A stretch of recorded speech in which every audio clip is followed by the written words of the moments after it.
অসমবাসী ৰাইজলৈ প্ৰথমতে উৰুকা আৰু ভোগালী বিহুৰ উলগ জনালো আহিব বিচাৰিছো বিতং খবৰলৈ ইউপিএছচিত উজলিছে অসমৰ সন্তান এটা ভাল খবৰ সৰ্বভাৰতীয় পৰীক্ষাত স্থান লাভ কৰিছে ঢকুৱাখানাৰ ডেভিড ৰাজকোৱাই সংযুক্ত ভূবিজ্ঞান পৰীক্ষাত 107 নম্বৰ সংখ্যক স্থান লাভ কৰিছে ৰাজকোৱাই ঢকুৱাখানাৰ খোজুৱা গাঁৱত ঘৰ ডেভিডৰ তোলন ৰাজকোৱা আৰু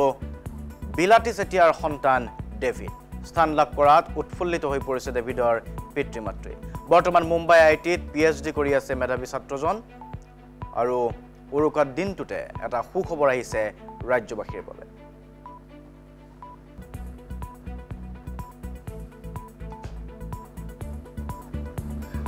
সেইটো কথা ভগৱানৰ কথা নিজৰ কথা যত্ন কৰাৰ কথা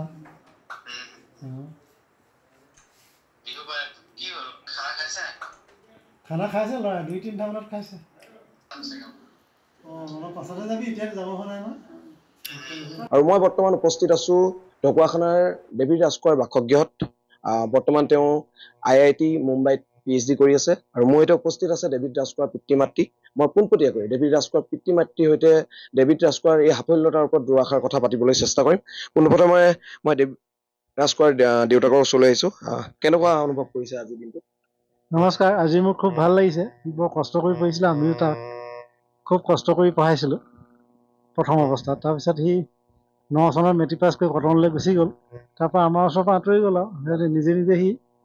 কষ্ট কৰি ইমানখিনি আগবঢ়াৰ কাৰণে আমি ঈশ্বৰৰ ওচৰত প্ৰাৰ্থনা জনাইছোঁ আৰু তাকো ধন্যবাদ দিছোঁ মই এতিয়া মাতৃ উপস্থিত আছো মই মাতৃৰ পৰা জানিব বিচাৰিছো পুত্ৰৰ সাফল্যতাত কেনেকুৱা অনুভৱ কৰিছে তাৰ সাফল্যতাত বহুত সুখী হৈছোঁ যিহেতু এবছৰ হ'ল লগ নোপোৱা আজি এটা সাফল্যতা অৰ্জন কৰাৰ পিছত এবছৰ লগ পোৱা নাই লগ পাবলৈ ফোনত প্ৰায় পাওঁ আৰু ফোনত পাওঁ ককায়েকৰ বিয়া আছিলে এতিয়া বিয়াত আহিছিলে তাৰপৰা নাই 22 চনত আহিছিলে আৰু মাঘৰ বিহুত আহিছিলে এতিয়া এবছৰ হৈছে ল'ৰাকেইটা মানে এটা মই ৰুটিন কৰি দিছিলোঁ এটা ই চাবুৱাত থাকে ন ডাঙৰটো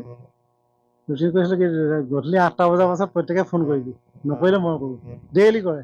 সেইটো নিয়ম আৰু সেইদিনা কিন্তু 8টা বজাৰ আগতে ফোন কৰিলে ফোন কৰাৰ কাৰণে মই কৈছোঁ কেলৈ এতিয়া ফোন কৰিলে তই বোলে মই ইউপিএছচি পৰীক্ষাত পাছ কৰিলোঁ তেতিয়া কিমান ভাল লাগিছে আমাৰ তেওঁ ভাল লগাৰ কাৰণে ভাতেই খাব নোৱাৰিলে গতিকে আমি সুখী বৰ্তমান বহুত সুখী মানে ভৱিষ্যত পৰিকল্পনা আৰু তাৰ নিশ্চয় আছে তাৰমানে এতিয়া পিএইচডিৰ কথাটো ভাবিবলগীয়া আছে